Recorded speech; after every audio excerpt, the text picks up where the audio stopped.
Society, released the 22nd of November 1968. That week I scoured the UK music press for a review of the album, but to no avail. It seemed that very quickly the band had gone out of fashion and resigned to also-rans by the music critics. The record buying public also seemed indifferent to Kinks albums, as they sold poorly, which I found kind of strange, as the previous year we'd had the classic Waterloo Sunset, and that had reached number 2 in the UK singles charts. Autumn Almanac had got to number 3. The only reason I can think of is that the current albums had stiff competition from the barrage of Kinks compilation albums. Ray Davies, the Kinks frontman and leader, was suffering from exhaustion. Also, he had management problems and the constant pressure of trying to come up with yet another hit song. The band had also been banned from television and touring in the USA, for which no one has ever given me, or I've ever heard, a valid reason. So you could say things weren't too rosy for Ray and the band. But while his contemporaries were pleading sympathy for the devil, embracing mysticism, or preparing to launch rock operas about pinball playing deaf, dumb and blind kids, Ray was looking a little closer to home. Ray and his brother Dave were brought up just down the road from me in Fortis Green Road, Muswell Hill. Right behind their house is Cherry Tree Woods. As well as the trees, there's a big open space, a kind of village green, I guess. Ray Davies, that green is where we played football and where we stayed out until dark. There was a mystery there. The Village Green Preservation Society is a series of dreamscapes about innocence, lost youth, about being a kid. Everything on the album could have occurred a stone's throw from my childhood home. Back then, in 1968, it seemed like Muswell Hill was an island in a sea of change. Around us, rows of terraced houses, little communities, were being torn down to make way for the new high-rise blocks of flats. Old branch railway lines that had once been so busy now were silent and deserted. If you stood outside nearby Alexandra Palace and looked out across the London skyline, you could see the world below change every day as progress marched on. But within all of that, there were these little village greens, little oases in the hustle and bustle, if you knew where to look. So I guess, with all the pressures on Ray, the concept of the mythical village green, where time stood still, a place of endless summer days, cricket matches that stopped for tea, picnics, was a good place to go. The lineup on the album was Ray Davies, guitar and vocals, Dave Davies, lead guitar and vocals, Peter Quaife, bass and backing vocals, and Mick Avery on drums, guesting on keyboards, the great Nicky Hopkins. Needless to say, a Kinks album, the album is packed with great melodies, hooks, superb arrangements, and to top it all, Ray Davies's great songwriting. This is the title track, The Village Green Preservation Society, and it doesn't get much better than this. We are the Village Green Preservation Society. God save Donald Duck, Vaudeville and Variety. We are the Desperate Dan Appreciation Society. God save Strawberry Jam and all the different varieties. Preserving the old ways from being abused. Protecting the new ways for me and for you. What more can we do? We are the Draft Beer Preservation Society. God save Mrs. Mop and good old Mother Riley. We are the Custard Pie Appreciation Consortium. God save the George Cross and all those who were awarded them.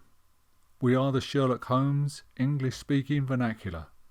Help save Fu Manchu, Moriarty and Dracula. And that, my dear listener, is pure, unadulterated genius. The next track, Do You Remember Water, is like a sepia-toned picture from the past. Do you remember water? How we said we'd fight the world so we'd be free. We'd save up all our money and we'd buy a boat and sail away to sea. But it was not to be. I knew you then, but do I know you now? Ray's melodies often sound like you've heard them somewhere before, but you just can't place them? The last of the steam-powered trains. In August 1968, British Rail decommissioned the last steam trains in Britain. The song is a tribute to those old trains whose steam whistles you'd hear everywhere as a kid. It's inspired by Smokestack Lightning by the great Howlin' Wolf, which is a song the band had played back in their very early days. The last of the steam-powered trains is a bluesy shuffle. The deep south meets the north of London. Big Sky. Like I said, if you go to Alexandra Palace, you can look out at the city.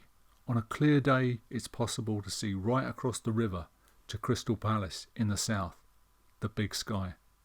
The song is an underrated Kinks classic and contains one of the best melodies you will ever hear. When I listen to the Kinks, I often try and place where Ray's influences come from. You can pick up the crooners, the blues. Ray has said Big Bill Broonzy was an influence, but there's that rich vein of English musical running through his songs.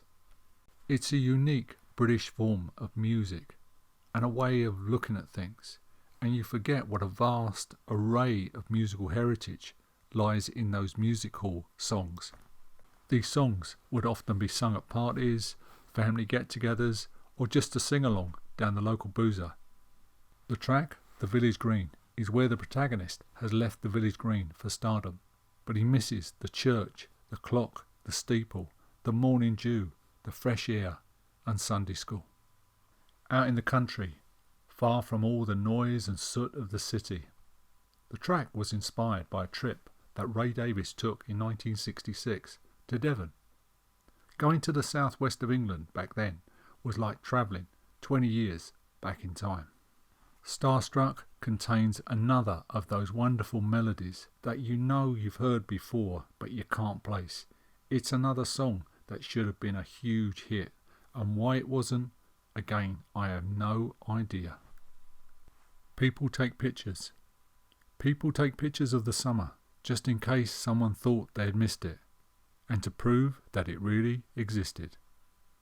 One of the worst things that could happen to you back in the 60s and 70s, when people asked you round to show you their holiday snaps. Sometimes they'd even have a slide projector and serve drinks, hopefully serve drinks, of which you would take as many as possible just to survive the evening. And being bored, rigid. The Village Green Preservation Society didn't sell well at all at the time. I guess back in 1968, no one cared too much about nostalgia. It was all about the future. I guess back then, nostalgia wasn't what it used to be. The album didn't chart, causing Ray Davies to comment it was the most successful ever flop. But in 2018, it received a gold record for sales over 100,000. But please give it a listen. It's a brilliantly conceived and executed concept album for times past. And I absolutely love it.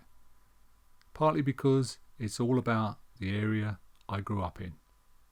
I'll always be a Muswell Hill Billy boy.